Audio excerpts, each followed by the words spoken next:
உங்களால ஒரு கவுன்சிலர் கூட ஜெயிக்க முடியாது. தனியார் பேச வந்துட்டு 4 எம்எல்ஏ ஜெயிக்கிறதுக்கு ஏடிஎம் கிட்ட பிஜேபி கிட்ட கதை ஓட்டி. மரியாதைக்குரிய ராகுல் காந்தி அவர்கள் கர்நாடகாவில் மேகதாது அணை கட்டக்கூடாதுன்னு ஒரே ஒரு வரி சொல்லட்டும். உடனே இங்க காங்கிரஸ் கட்சியில் ஒரு புதுசா தலைவர் வந்திருக்கிறார். அவர் பார்த்தா மடிச்சு சட்டையை மடிச்சு விட்டுக்கிட்டு, ஐயோ நாங்கெல்லாம் ராணுவத்தை பார்த்துட்டோம்,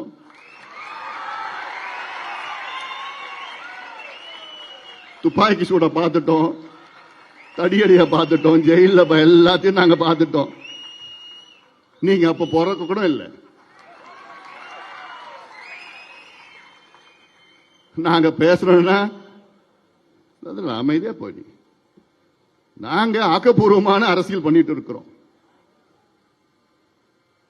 நாங்க தனியா நின்று எத்தனையோ சட்டமன்ற உறுப்பினர்களை நாங்க வெற்றி பெற்றிருக்கிறோம். தனியா நின்று உங்களால ஒரு கவுன்சிலர் கூட ஜெயிக்க முடியாது. தனியா நின்று பேச வந்துட்டீங்க. திரு அன்புமணி அவர்களுடைய பேச்சு கேட்டேன், ரொம்ப சிரிப்பா இருந்துச்சு. ராணுவத்தை பார்த்தேன், அதை பார்த்தேன், இதை பார்த்தேன். நான் கேட்கறது என்ன கேட்கிறேன் உங்கள்கிட்ட கேட்கறது என்ன கேட்டுக்கிட்டு இருக்கேன்.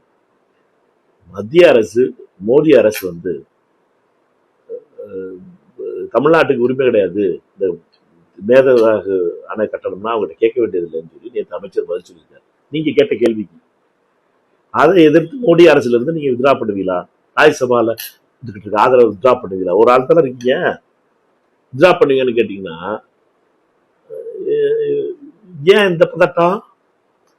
சிபிஐ கேஸ் இருக்குண்ணா, இந்த தமிழக மக்களுக்கு தெரியாதுன்னு வச்சுருக்கீங்களா? தனியா இருக்க வேண்டிய காங்கிரஸை பத்தி நீங்க எப்படி பேசணும்?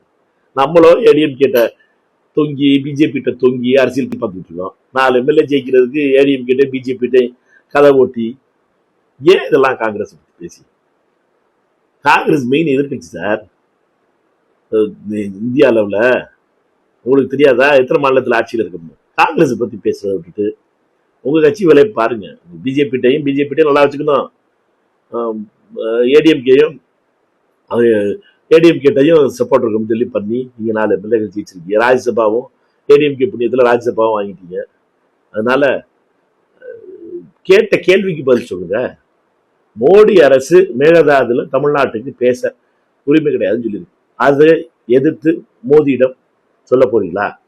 அதை கண்டிச்சு அந்த அரசாங்கத்துக்கு கொடுத்திருக்க ஆதரவை வாபஸ் வாங்குவீங்களா? ராஜ்யசபால பதில் சொல்லுங்க மிஸ்டர் அன்புமணி. மாணிக்கம் தாகூர் பிரதமரை வலியுறுத்தி கட்ட தடை சொல்லணும் சொல்லிட்டு மாணிக்கம் தாகூர் உங்களுக்கு நிச்சயமா நாங்க தான் சொல்லிட்டு வரோம்.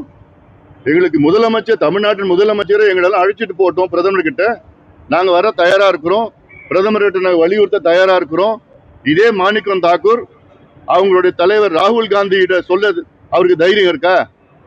இதே ராகுல் காந்தி அவர்கள் அந்தமான் நிக்கோபார் தீவுல மத்திய அரசு கிரேட் நிக்கோபார் திட்டம் கட்டக்கூடாதுன்னு, ஏன் கட்டக்கூடாது, காடுகளை அழிக்கின்ற திட்டம்னு சொல்லி கட்டக்கூடாதுன்னு சொல்ல ராகுல் காந்தி அவர்கள் இங்க மேகதாது அணை கட்டினாங்கன்னா 12,500 ஏக்கர் காட்டை அழிச்சு 3 புலிகள் சரணாலயங்களை அழிச்சு கட்ட ஒரு சூழல் வரும்.